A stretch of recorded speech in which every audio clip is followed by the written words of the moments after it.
Bien, ahorita tenemos el montaje de una secuencia electroneumática en donde hemos utilizado elementos relé y de tiempo y contadores.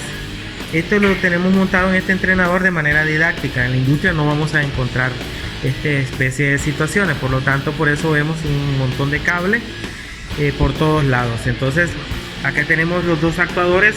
Este es el cilindro 1A y aquí tenemos el cilindro 2A.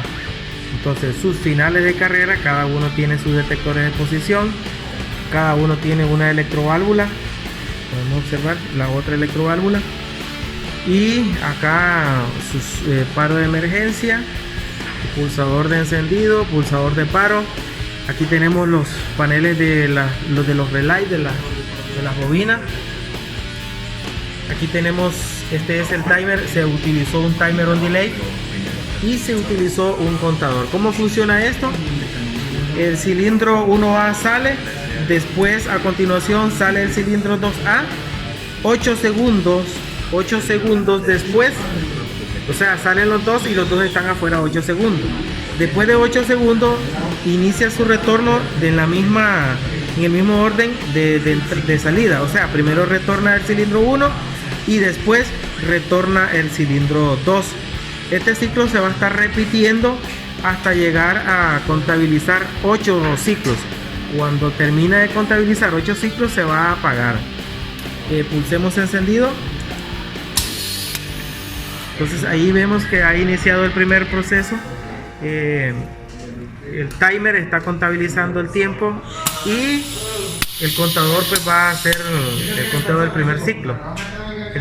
Cada vez que salgan los dos cilindros, pues el timer va a contar los 8 segundos y cuando termine de contar los 8 segundos van a regresar ambos este cilindro, va a haber un conteo y después va a iniciar nuevamente el ciclo.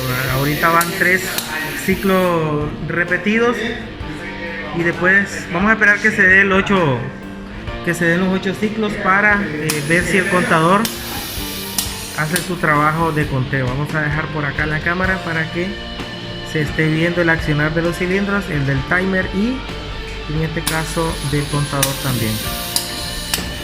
Ahorita van 5 ciclos finalizados. Está en el ciclo número 6. El timer está haciendo su trabajo, las bobinas se están activando de acuerdo a los tiempos y al orden de entrada y salida de los actuadores. Para la prueba debimos haber dado menos tiempo para que esto dilatara menos, pero dimos los tiempos reales. 8 segundos fuera y 8 ciclos para que corte el trabajo. Y ahí ya terminó, ya no va a seguir accionándose. Vamos a poner ahí la cámara en su totalidad, no ha habido nadie para que digamos que alguien lo detuvo y no salió en cámara. Entonces aquí terminamos el video.